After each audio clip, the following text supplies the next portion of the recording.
더불어민주당에서는 그 고 노무현 전 대통령을 실패한 불량품이라고 이제 원색적인 비난을 한 양문석 경기 안산갑 후보를 두고 지금 논란이 일고 있습니다. 김부겸 공동선대위원장이 어제 행사장 앞에서 양 후보 만나서 면전에 상황이 이렇게 됐는데 지금 수습할 수 있는 건 당신밖에 없다 이렇게 말했다고요? 네. 이제 사실상 그만두라고 한 거죠. 그런데 이제 본인은 그런 입장이 아닌 것 같고요. 오늘 직접 노무현 대통령 계시는 봉화마을에 가서 이게 묘소에 참배도 하고 그리고 권양숙 여사를 만날 수 있을지는 모르겠는데 하여튼 본인이 굉장히 노력을 하고 있다. 필요하면 전당원 투표를 통해서라도 결정을 하고 싶다라는 이제 입장을 밝혔는데 이게 전당원 투표로 해결될 문제인지는 잘 모르겠습니다. 그리고 더 중요한 포인트는 이 문제 때문에 당 내부에 또 분란이 생기고 있다는 거예요. 이제 선거가 20여일 앞으로 다가온 상황인데 노무현 재단 이사장인 정세균 전 총리, 그다음에 이광재 전 강원도지사, 고민정 최고위원, 또 윤건영 의원, 이른바 이제 민주당 안에 있는 친노 친문 인사들이 양문석 후보의 공천 철회를 요구를 하고 있죠. 그렇지만 또 오늘 아침 김어준의 뉴스공장에 출연한 유시민 작가 그리고 또 이해찬 상임선대위원장은 반대의 입장인 것 같아요. 그리고 또 이재명 대표도 이것은 표현의 자유다라고 얘기를 하면서 노무현 전 대통령이 자신을 비난한 정치인을 비토하진 않았을 거다. 이제 이렇게 얘기하고 나도 마찬가지다. 없는 데서는 임금님 욕도 하지 않냐. 이제 이런 얘기를 했어요. 그러나 양문석 후보의 발언의 수위가 상당히 높습니다. 그러니까 과거에 한미 FTA에 대해서 비판을 많이 했죠, 사람들이. 그러니까 그때 노무현 정부 때 한미 FTA나 그리고 또 이라크 파병 네. 이 문제에 대해서 진보 진영에서도 비판이 있었고 진보 언론들도 비판했었고 그리고 당내에서도 이라크 파병이나 한미 FTA 추진이 맞는 거냐 이제 설왕설래가 있었고 그랬지만 그렇다고 해서 노무현 대통령을 향해서 매국노라든가 뭐 불량품이라든가 뭐 이런 표현을 쓰진 않았거든요. 그러니까 그 정책에 대한 비판 그리고 진보 진영 그러니까 뭐라 해야 되나 진영이라고 표현해야 되겠죠. 어떤 그런 걸 표방하는 노무현 정부에서 이 이라크 파병 평화와 관련해서 이게 옳은 거냐. 그다음에 한미 FTA를 이렇게 졸속 추진하는 것이 과연 옳은 거냐에 대한 비판, 정책적 비판이 있었지만 이렇게 매국노, 불량품 이런 표현을 쓰지는 않았어요. 근데 그런데도 그때 당시에 소위 이제 친노 진영에서 엄청나게 비판을 했었거든요. 네. 그러니까 진보 언론을 향해서 어떻게 이럴 수 있냐 이렇게. 근데 그런데 이분은 매국노라는 표현까지 쓴 거죠. 이제 그럼에도 불구하고 선거가 얼마 안 남았으니까 뭐 가야 된다라고 주장을 하는 민주당의 판단은 민주당 내부에서 판단을 한 것이니까 그 판단에 대해서 옳은지 그른지는 이제 국민들의 판단을 해야 될 일인 것 같고요. 또 하나는 이것뿐만 아니라 양문석 후보는 방통위 상임위원 시절인 2011년 뭐 너무 옛날 일이다 이렇게 얘기할 수는 있겠지만 2011년 9월에 국감 기간에 국회 문방위 소속이었던 최종원 의원이 있어요. 네. 근데 이분하고 서울 강남의 한 룸사롱에서 KT 임원한테 접대를 받아가지고 또 문제가 된 적이 있었어요. 그러니까 이런 등등의 활동들에 대해서 민주당이 사전에 그러니까 후보 검증 과정에서 이런 것들을 다 걸렀던 것이냐, 후보 검증이 잘 된 것이냐 이런 평가도 좀 나올 수 있을 것 같고요. 방금 전에 나온 연합뉴스 보도를 보면 양문석 후보가 도덕성 점수가 0점이었는데 이게 공관위의 보고가 안 됐다는 거죠. 그리고 공관위가 이걸 무시하고 양문석 후보의 경선 참여를 밀어붙였다. 이런 또 주장이 좀 제기가 됐습니다. 네.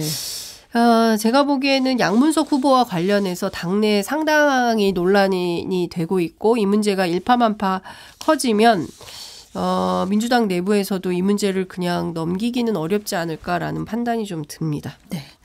정봉주 후보가 공천 취소된 서울 강북을에는 박용진 의원과 조수진 노무현 재단 이사 2인 경선이 치러지게 되죠. 네. 이제 오늘 지금 하고 내일까지 100% 당원 투표로 진행되는데 7대3으로 70%가 전국 권리당원, 30%가 지역구, 그러니까 서울 강북구의 권리당원이 30%가 차지를 하고 있다고요. 네. 그러니까 이거에 대해서도 또 박용진 후보가 반발하고 있습니다.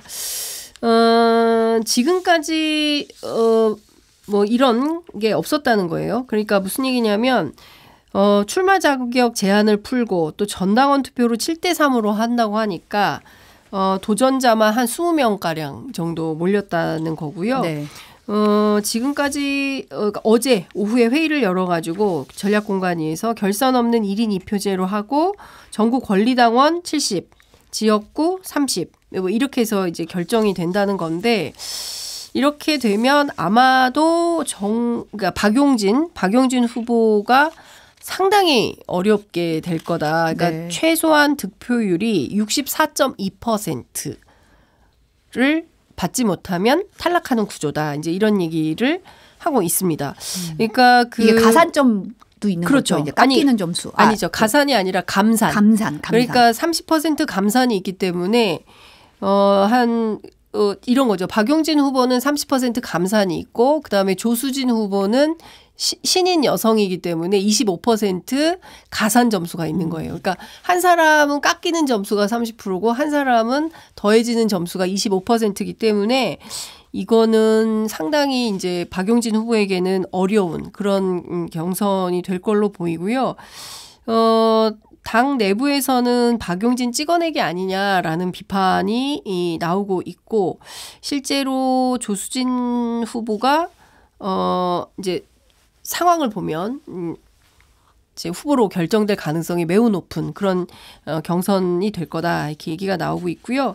다만 민주당 당원에 보면 이제 이것은 박용진 후보가 지적하고 있는 내용이기도 한데 98조 2항에 보면 그러니까 지역구 국회의원 선거 후보자 및 지방자치단체의 장 선거, 그러니까 지자체장 선거의 경우에 경선은 국민 참여 경선으로 하되 다음 각호를 따른다 하면서 이제 몇 가지 항이 나와 있는데 그 중에 하나가 권리당원 투표조사 결과는 100분의 50 이하, 그러니까 그러니까 그 권리당원 50 그리고 국민 여론 50 이렇게 하도록 규정이 되어 있는데 이제 이게 갑자기 7대3으로 바뀐 거죠. 그래서 전국 7, 지역 3. 근데 이러니까 이제 국민 여론조사가 아니라 그냥 당원 투표 100에서 7대3으로 나뉜 이렇게 거죠. 나눈다는 거죠. 그러니까 그래서 지금까지 없던 방식의 그 전략 경선 룰이 잡혔기 때문에 이 자체에 대해서 박용진 후보는 굉장히 반발하고 있는 이런 상황입니다. 네.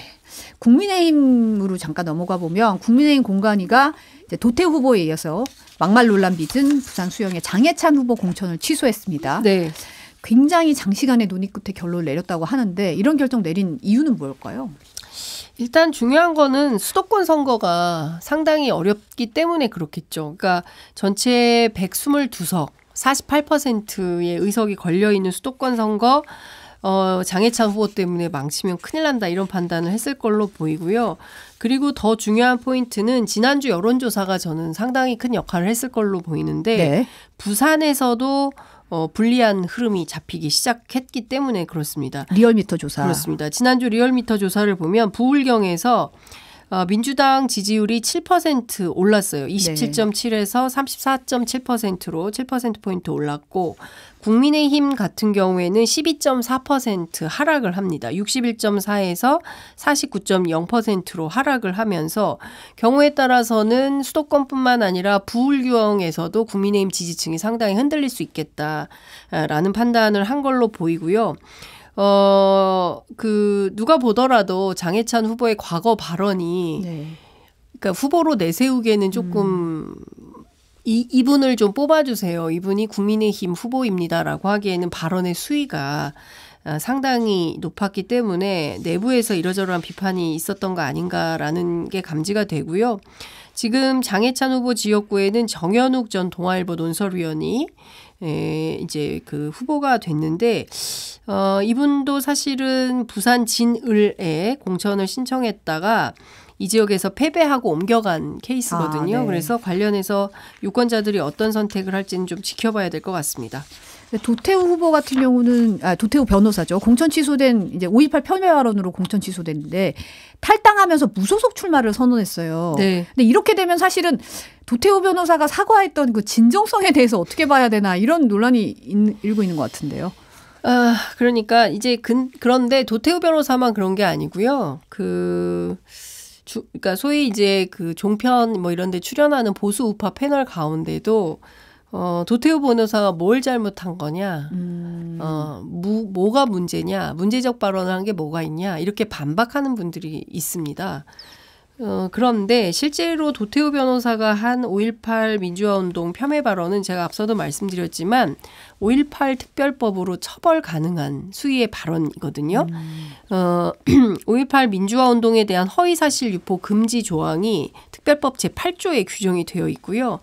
허위사실을 유포하면 5년 이하의 징역 5천만 원 이하의 벌금에 처하도록 되어 있습니다. 실제로 이게 법률적으로 누가 고발을 하면 조사를 받고 이제 처벌을 받을 수밖에 없는 상황인데 앞서 말씀하신 대로 탈당해서 무소속으로 출마하겠다라고 한 것은 본인은 이렇게 주장하고 있어요. 2번 정도 경선 과정에서 본인을 믿고 선택해준 그 지역 구민들의 어떤 뜻을 받들어서 반드시 대한민국 선진화를 향한 깃발을 멈추지 않겠다, 사수하겠다, 뭐 이제 이런 주장을 하고 있는데요.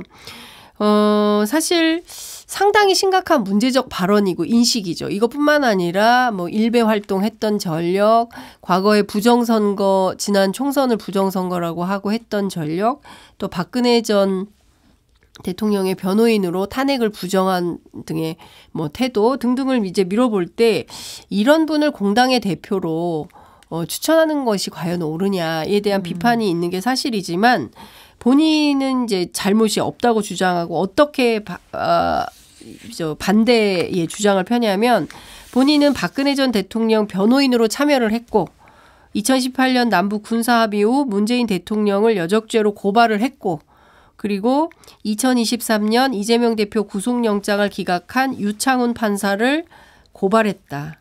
오로지 대한민국의 자유민주주의를 지키기 위한 노력이었다. 이렇게 주장을 하는데요. 이 관련된 내용들이 대한민국의 자유민주주의와 어떤 연관성이 있는지 사실은 좀 질문을 던지게 하는 대목이 아닌가 싶고 중요한 포인트는 역사 왜곡을 더 이상 해서는 안 된다는 것 같습니다. 그건 4.3도 마찬가지고 5.18도 그렇고요. 사실 좀 어떤 시기가 되면 정치적으로 예민한 쟁점들을 꺼내서 마치 그 지지층을 끌어모으기 위한 정치적인 행동을 하는 경우가 많은데 이번이 좀 대표적으로 이런 주장이 아닌가 싶어요. 2019년에 다시 한번 말씀을 좀 드리자면 도태우 변호사가 이런 말 했어요. 5.18은 자유민주화적 요소가 있지만 북한 개입 여부가 문제가 된다는 것이 상식이다라고 주장을 합니다. 이걸 상식이라고 생각하는 국민들이 있을까요? 네. 이 자체로 상당히 문제적 발언이죠. 지금 장해찬 그 후보가 오늘 오후에 이제 기자회견 열 예정인데, 근데 지금 단톡방에 이제 자신을 무소속 출마를 지지한다는 내용의 언론 보도를 공유했다고 해요. 네. 그래서 어떤 내용의 입장을 표명할 건지가 좀 관심 인사인데 어떻게 예상하시나요? 경우에 따라서 도태우 변호사처럼 무소속 출마를 강행한다고 하면 참 진퇴양난일 것 같습니다. 국민의힘 입장에서는 지금 윤석열 대통령도 5.18은 헌법 전문에 담아야 된다는 입장이고 그것은 한동훈 위원장도 마찬가지고 그래서 광주 방문했을 때 그와 비슷한 맥락의 발언을 한 것이 사실인데요. 제가 다 입으로 옮길 수 없는 수준의 그 내용들을 페이스북에 올렸지 않습니까? 장해찬 후보의 경우에. 이제 그래놓고 본인 지지층들만 생각을 해서 무소속 출마를 하게 된다면 결과적으로 이게 국민의힘에게 유리한 국면으로 작용을 하게 될지 아니면 다른 방향으로 작용을 하게 될지 못 말려서 이분이 출마를 하게 된다라고 하면 그 자체로 국민의힘에게는 악재로 작용할 가능성이 높다. 출마 그 자체도 악재고 이분이 출마해서 얻어갈 표도 악재로 작용하지 않을까 싶습니다. 네, 앞서 말씀하신 여론조사는 중앙선거 여론조사 심의위원회 홈페이지 참고하시면 더 자세한 내용 보실 수 있습니다. 네, 오늘 여기까지 듣겠습니다. 여의도 인사이드 장윤선 정치전문기자였습니다. 오늘 감사합니다. 네, 감사합니다.